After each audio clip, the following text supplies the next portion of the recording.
Hello everybody, welcome back to my channel. So this is going to be a post-commentary run of Soulbound versus No Mercy. The reason it's post-commentary is because I was running out of time and I was just like, forget this, I'm just going to do post-commentary. I already tried to use her that one time and I kind of sucked, so instead it's just me doing this. But I'm going to explain her ability really quick. I don't think I gave myself an opportunity to explain it, so I'm just going to read it from my phone.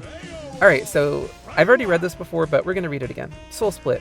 While not in star power and not benefiting from evasion, well-timed blocks grant 50% star power meter, 3 stacks of barrier, and allows Annie to evade all attacks for 3 seconds. When activating star power, sacrifice 35% of max health. Oh, I guess I did put it on screen. Oops, whatever. Sacrifice 35% of max health to gain Deadeye for 15 seconds. While in star power, benched opponents suffer hex and all opponents lose 3% health every second. That is a mouthful of an ability, holy moly. Now, her marquee ability is Red Shift. I maxed it out. I don't have her prestige ability. I don't really need it, to be honest. Honestly, I feel like Eddie's prestige ability is good, but I never really rely on it too much, if ever. But I guess it does increase her damage. Stats-wise, I don't even know if I showed off her stats. I think I did. Her attack is pretty good. I'm talking about, when I say stats-wise, you guys, by the way, I'm referring to the stats of the moves rather than the base stats. But anyways, her attack is decent. She has a little bit of piercing, which I kind of don't need because she gives herself Deadeye, so it's kind of pointless, but whatever. She has a lot of element bonus, so I guess she's really good against dark characters. I don't know. That one is another one where I'm like, I feel like this was just because I have so many different Annies that it ended up, I just took whatever I could get, basically. She has some crit rate, and she has a decent amount of crit damage as well. Her special cooldown's almost max, and her meter gain is nearly at 50%, so there you go. Okay, to quickly explain why I picked this team, Pickleballer's ability goes pretty well with Soulbound because since Soulbound gives herself an evade that doesn't go away, well, it goes away after like, what, 3 seconds or something like that? But every time it doesn't go away whenever the enemy attacks her is what I'm trying to say. So every time she evades an attack, she gains a stack of precision and I think it's regen and stuff. I think it's precision and regen. So that's why he's here to basically just increase the amount that, or to give her some extra buffs, basically. And Surgeon General's here because Trauma Center, yeah. Although, to be honest, I probably could have, instead of using Surgeon General, I probably could have taken Seraph Soldier as well to give myself a Rage, because I think, yeah, with all these hits I'm getting in, I feel like I could easily get in Rage. Well, all these powerful hits, I mean. So, I could have done that instead. I think it's just because I'm so used to using Surgeon General. Look, did you guys see that? So now she has 5 stacks of regen, and she had 5 stacks of precision for a second. So there you go. It goes really well with Pickleballer's ability. The only thing that kind of sucks, though, is Soulbound's ability doesn't work. Like, she can't give herself evade if she already has evade. So, unfortunately, that's one downside to using Pickleballer with Soulbound. That's, like, the biggest downside in my opinion, because I often find that I already have evade from Pickleballer, so I can't actually trigger Soulbound's ability, and it's kind of annoying, but usually it's fine. Alright, with all of that explanation out of the way, I guess I can just talk about random stuff, because I did want to talk about stuff with you guys. Okay, I don't know why. Oh yeah, I think I was afraid to take on this node because of Green Reaper.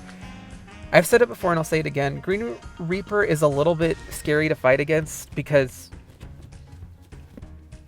I'm just going to say mostly in No Mercy. In No Mercy, if you fight against her and you use a Blockbuster and give yourself inverse polarity, you might accidentally kill yourself from healing if you have any way to heal yourself. So if you're using somebody like Philia and you have the Leech Marquee ability, you might accidentally forget that you have inverse polarity, attack the enemy, and then just take a ton of damage. Because you heal every time you do damage if you have Leech. And obviously in Soulbound's case, because I'm getting all this regen and also because I have Sagan Beam, I just didn't want to risk it, so. I guess actually to explain my strategy here really quick, what I usually do when I play Soulbound is I try to get, I don't know why I use Sagan Beam. I try to get the enemy to attack me and do a well-timed block and then just activate star power and just stay away from them. Apparently I'm not really doing that now. Oh yeah, I hate Buffer Zone, you guys, because she removes all of your buffs and then inflicts you with Hex. She really sucks. But anyways, okay, so my strategy typically is to just I'm not even like doing that here. What the heck? Typically, I just evade an attack, then use, what's it called? Destruction Pillar. Obviously, I'm taking Supercharger here.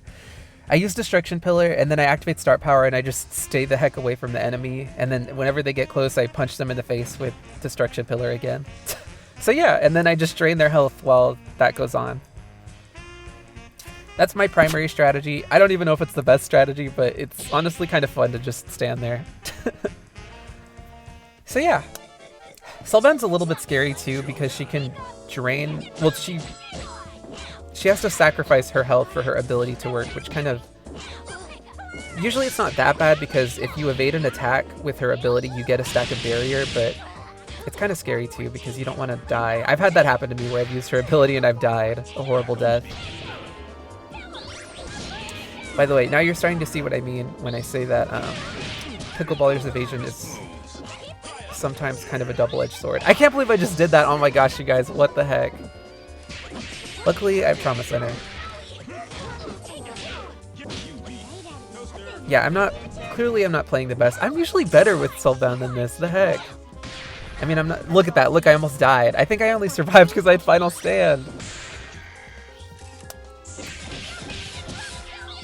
Luckily, Seigen Beam is there to recover some health. And I won. Yay! Look at that, he just jumped in and then fell. That's awesome. Alright, so I think it's pretty obvious what I'm going to say here, but I definitely did not use Soulbound here. It was just way too risky. I think she would actually do okay here, though, to be honest, now that I think about it. I probably could have tried her, but also the opponents I'm up against, Ogre Achiever, there's a pretty good chance he would just negate my... What's it called? Oh my gosh, what is it called? He would negate my evasion, so I wouldn't be able to dodge, or negate my barrier, and if that's the case, then if I used Start Power, I would just take the full brunt of the damage. So, I don't know. That was the only reason I didn't want to take Soulbound, because I feel like I just didn't have faith in myself against these opponents. Although I kind of want to try it now, because I'm like, if you're able to drain the enemies, or if you're able to take out the enemies while they're benched, then you don't have to worry about them coming back to life, so I don't know. I might try to use her in the future on the snow just to see what happens. But yeah, I used Death Wish in... Okay, I don't know why I used Death Wish first. I can't explain my way of thinking for this one, you guys. I got nothing. Well, while I'm here, okay, I wanted to talk to you guys about random stuff. Okay, so I recently watched... You guys know how I said that they were going to start showing Blue Lock and... Rooster Fighter and Tokyo Revengers on Toonami. Well, they started showing Tokyo Revengers and Blue Lock. Rooster Fighter, I think, might be next week. I think it's replacing Bleach, so it actually might be a couple of weeks from now. Because I think there's still one more Bleach episode of The Conflict. I think that's what this season is called. The last season is called... I don't remember what it's called, actually, and I also don't know when it's coming out, but I do want to watch it. Because I'm actually getting into it, I'm not gonna lie. I'm like, wow, this is better than I remember. I think it's just because the manga's pacing was kind of off. It felt like every week was just a long fight, and it was like, oh my gosh, can this please end? But I think they're spending more time on... Or, I don't know. You know what, let me not even say that. It's been so long since I've read the manga, I don't want to just lie. But that's what it felt like at the time, that nothing was happening week to week. But anyways, I did see the new episode of Blue Lock. Yeah, I don't know what I was thinking using Death Wish here. Like, I could have just used Grim Reaper. I guess I was thinking that I would give Beowulf or Ogre Achiever immunity, and therefore Grim Reaper's inverse polarity wouldn't work? I don't know. But like I said, I did see the new episode, or I did see the first 2 episodes of Blue Lock, and it's interesting. I wasn't really sure what to expect. I kind of knew that... Actually, I didn't even know the premise. I just knew it was about soccer/football. That's all I knew. And, yeah, and I also knew that I'd seen the main character's face before, because he has those, like, crazy eyes. But it seems like that's just a thing in this show, because even in the second episode, like, they were just having a regular conversation, some random guy, and he had crazy eyes too! It's like, okay, I guess everybody in the show just has the potential to have crazy eyes. And in the first episode, they don't introduce them, but they show off a bunch of characters. And they all have, well, some of them have some pretty intense, crazy eyes. It's like, why do you people all have these crazy eyes? But I think that's just part of the over-the-top nature of the show. It seems like it's supposed to be pretty wacky, I guess. It's not wacky, it's just, it's kind of wacky because it's so, like, ridiculous. It's like I think it's because it's so serious that it's, like, almost ridiculous. Does that make sense? So yeah, I'm actually excited to watch more because at first I was like, I don't know if I'm gonna like this because I feel like this system and is just gonna make these characters awful people, or not awful people, but maybe like annoying. I don't know. I don't want to say awful people. That's extreme, but I feel like it's gonna, because of the whole thing's about soccer/football and all that. I'm not sure how likable these characters are gonna be if they become these super like egotistical people or whatever, but I don't actually know how that's going to go, so I'm curious. And it's so over the top and ridiculous that I don't even think that's going to be a problem because it's just kind of silly. So yeah, I actually like it, like I said. Although I've been told that season 2 has like bad animation, so I'm not really looking forward to that. I don't know what I think I was debating between Ablative Armor and Gehenna's Oblivion, but Ablative Armor is probably more useful. I don't know. Also, even though I was kind of struggling at the end of that last fight, at least it seemed like it, I was running out of time, I managed to get through it. So yeah, I did also watch Tokyo Revengers. I've already seen the first season of Tokyo Revengers, and I actually forgot that I really liked it at the beginning. It's pretty good, in the beginning at least. Like, the premise is a little weird, but I think it's interesting, just like, I don't know, I can't explain it, I just got into it, okay? I just remember at the end I was like, it was kind of frustrating to watch, but which made me not really want to watch it anymore, but I don't even know where I found this out. Oh yeah, I think I was on the Toonami subreddit. I think I read somewhere that Tokyo Revengers, I guess like the other seasons or like the other episodes or whatever, were in Disney Plus or something like that, so they were hard to access unless you had that streaming service. I don't remember where I watched Tokyo Revengers. Honestly, I might have watched it on Crunchyroll, which I haven't had a subscription to Crunchyroll in a while. Because I don't really watch anime that much. Well, actually, I don't watch anime really, I only watch it on TV.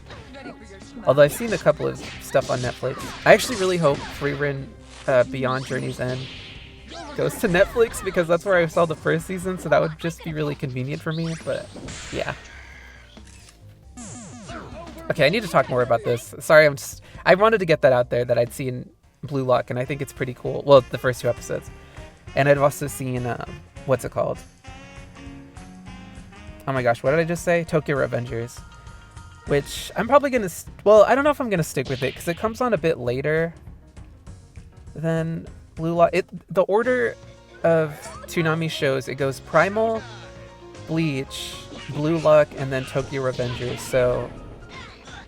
And I still think Bleach is getting replaced by Rooster Fighter, which I do want to watch because it looks really odd.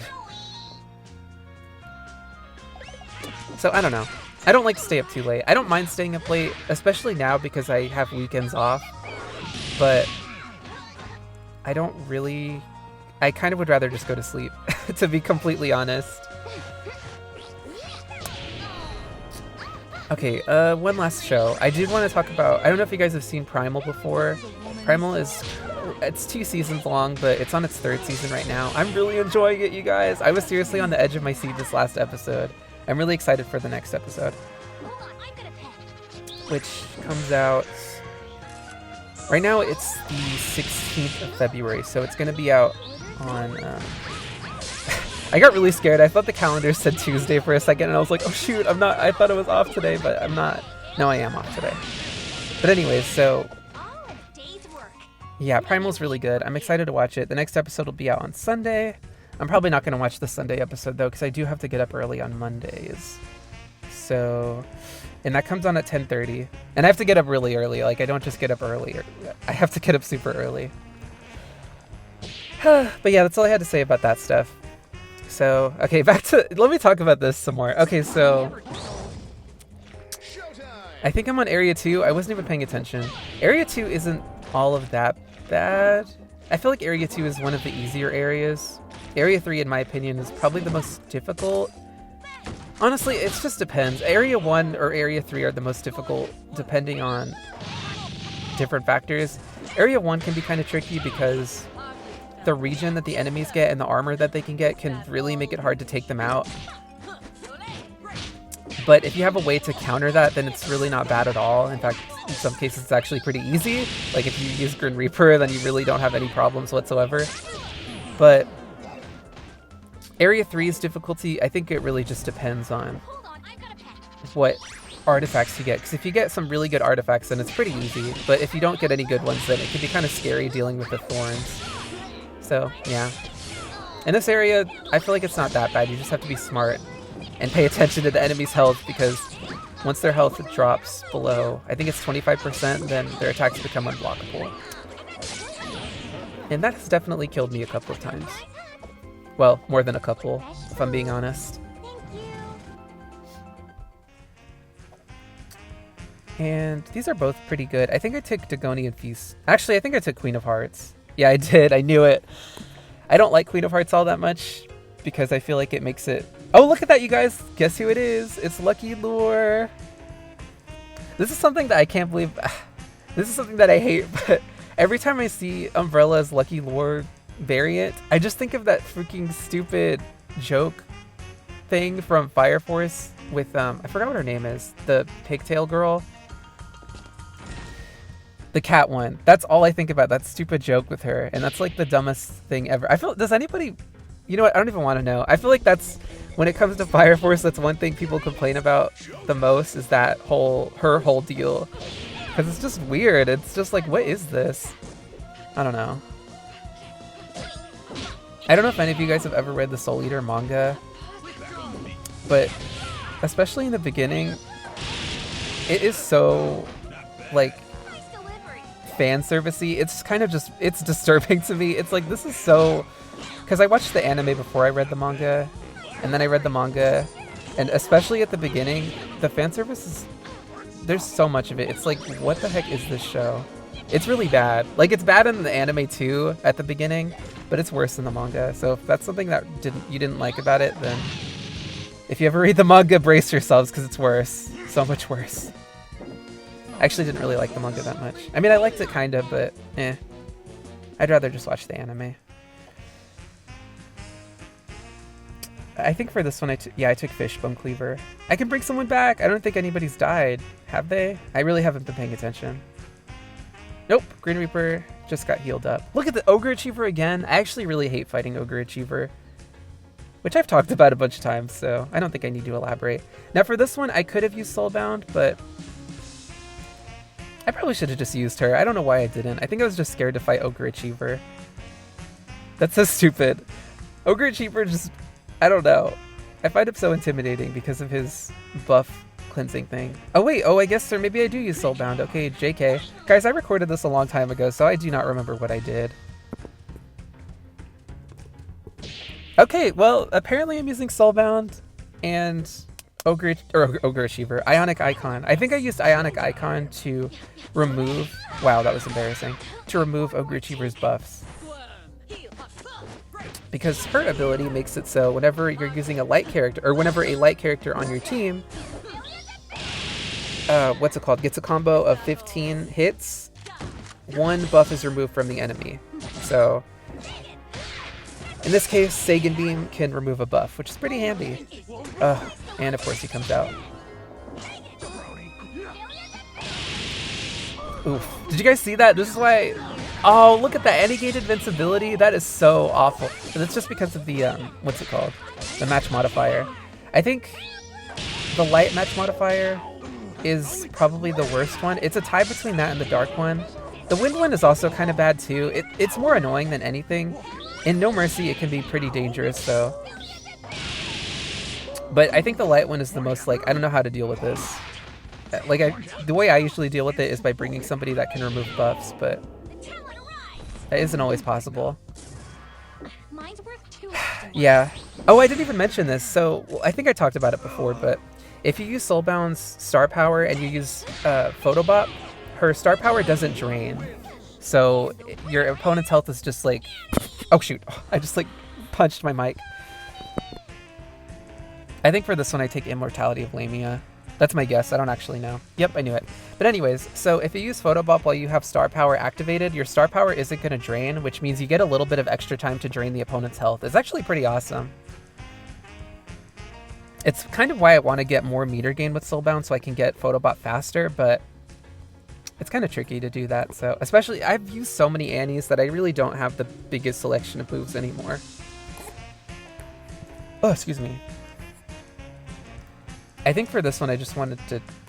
I don't know, I was considering throwing in Lucky Lure just for fun, but I don't think I actually followed through with that.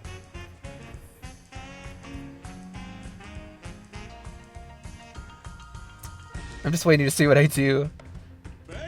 Pickleballer and Magikarp. Oh, you know what it is? Okay, I'm like, I don't know what I'm thinking here. Because I have Immortality of Lamia, I realized that I don't need Trauma Center. So let's just throw in Pickleballer instead. And I threw in Magikarp because... yeah, this is already going off to a horrible start. I threw in Magikarp because, what's it called? Okay, Area 3 has an annoying match modifier that makes it so whenever you defeat an opponent, they inflict 3 random debuffs on you. But if you use Magikarp, Magikarp's ability makes it so whenever you get hit with the debuff, she blocks the debuff and gives you immunity. So there you go. As you guys can see, I didn't get hit with anything. Thank goodness for that. And I'm able to drain. Look at that! Reigning Champ tagged out and died immediately because she lost Final Stand. You fool! But yeah, that's why Magikarp's here. Magikarp is actually really good. Like, I wasn't sure what to think of her at first because her ability just seemed kind of odd to me. I don't know why I don't just use Photobop. Okay, there you go. Her ability seemed kind of odd to me, but it's actually really handy for certain opponents, and it's really good in No Mercy for this specific area. Yeah, I took Knuckle Dusters, of course. I don't know why I did that, you guys. I think I just didn't want to fight Ogre Achiever or something. I don't know. I can't explain that one. Model Leader, Blue Streak, and Alter Ego. So, I feel like Alter Ego is kind of annoying to fight against. I don't know if you guys feel the same way. Why do I suck so bad at getting well-timed blocks? I think what I've started to do is just backdash immediately and then do it from afar. Pickleballer, you know what, just to talk more about Pickleballer, he's also really nice here because he can give Soulbound regen really easily, so she's able to recover the health that she loses whenever she uses her star power, which is pretty awesome.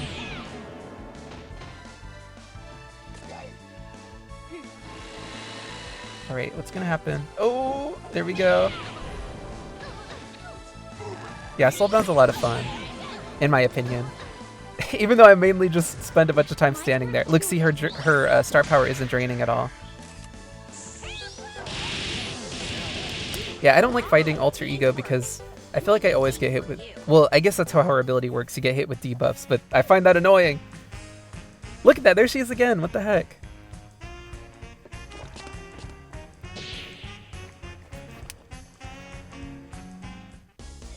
Alright.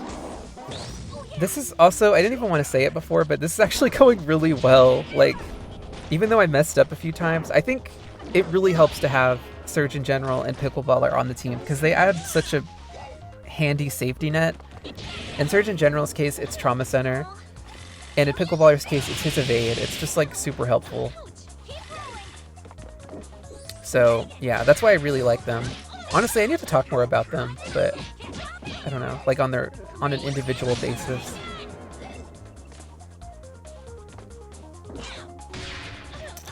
All right. I don't know if I have anything else to talk about. I guess I could talk about this. I finished the main story of The World Ends With You. I haven't done the additional stuff yet. I started to do it, but then I don't know. I think I was struggling because I hadn't updated my equipment. So I feel like if you guys haven't even played the game, you have no idea what I'm talking about. So basically I was playing it and I was like failing against the enemies. So I decided to go back and just get better equipment and stuff like that. So I ended up doing a bunch of grinding, and at this point, I think what I'm going to do is just level up all my pins and then do the ultimate time attack thing, and then finish the story. like the new stuff. I don't know if I'm gonna worry too much about fighting a bunch of random enemies. I'm probably just gonna focus on... I'm not gonna do like 100% everything. I'm just gonna try to get the story stuff out of the way. But I do want to do that ultimate time attack thing, because I want to see what the dialogue is at the end of it. Did you guys see that, by the way? I don't even know. I think her stars, like... What's it called? They hit her, so she managed to jump back in. I don't know. She recovered, basically, because of the stars. Also, yeah, I'm like failing here right now.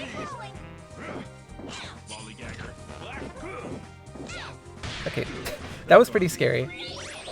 That's one thing that's kind of annoying about Annie, too. I feel like sometimes her stars... I don't know why I said two. I don't really have any other complaints about her.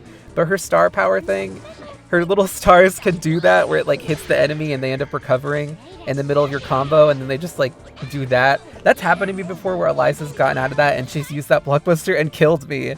It's so annoying. I think I took soup dumplings. Yeah, the other one was useless. And I don't think anybody's died up to this point, you guys. Yeah, nobody's died. I actually managed to bring everybody to the end, like without even having to revive anybody. Okay, I think it's pretty obvious there's no way I'm beating these three. With Soulbound, it's just not gonna happen. I think I could probably... Honestly, let's be real. If Biting Cold wasn't here, I think I could handle this. But the fact that she is here really screws me over, because if I get a crit on her, I'm toast. And unfortunately, Soulbound does have crit rate stuff, so it's not like I have anything to prevent that from happening. Time to operate. So yeah, I decided to take Final Fang here, obviously to deal with Biting Cold. That is so cruel that the game would do this to me. Like, really, you had to throw in a pain wheel of all people. Look at that, she already got hit with bleed. Haha, sucks to be you.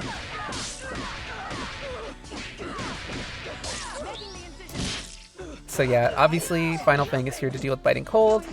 And I think I was thinking, I don't know why I brought Magic Roll. I think...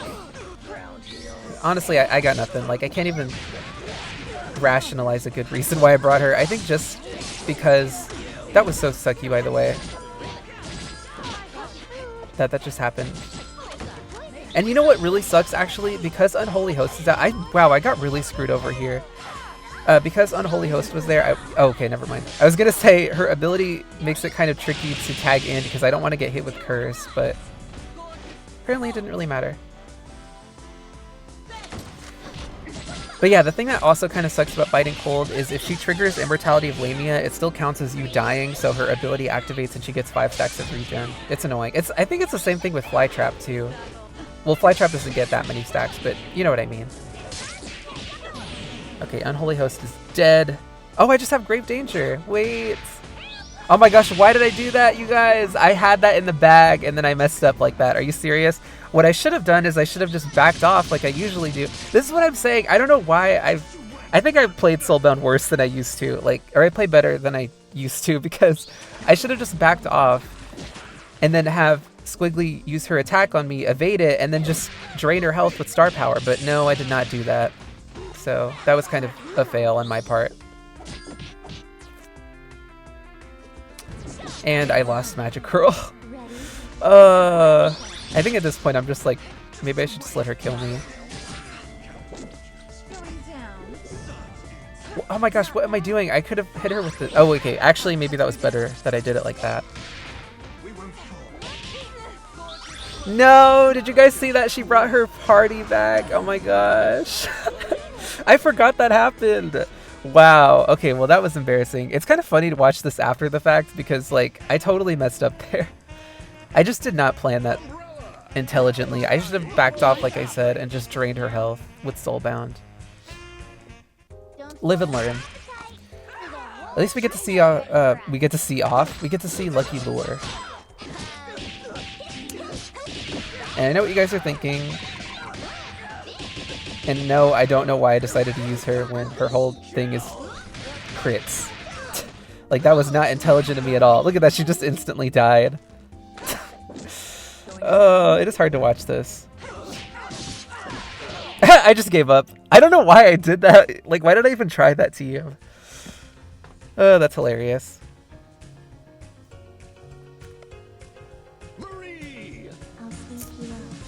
like I said, I really don't even remember. Oh yeah, okay. Cosmic Rebel is actually okay here because I have permanent death mark on the enemy. So her invincibility should kick in and I don't have to worry about taking damage from Tainted Blood or Thorns. For the most part. Thorns, I feel like, always gets me in the end, but Tainted Blood shouldn't be a problem at all.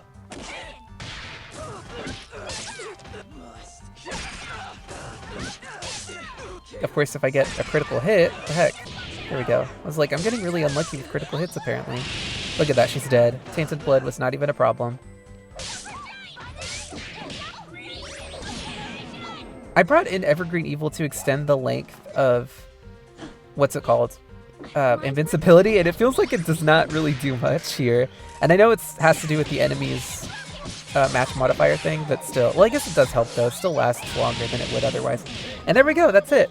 So, yeah, anyways, I think this video is... yeah, it's like about to end. So that was Soulbound versus No Mercy. Sorry this ended up being post-commentary, although it was kind of fun to commentate and see what I did before, because I did some weird things that didn't make any sense, but oh well. But anyways, thank you guys so much for watching. I'll see you again next time, but goodbye for now.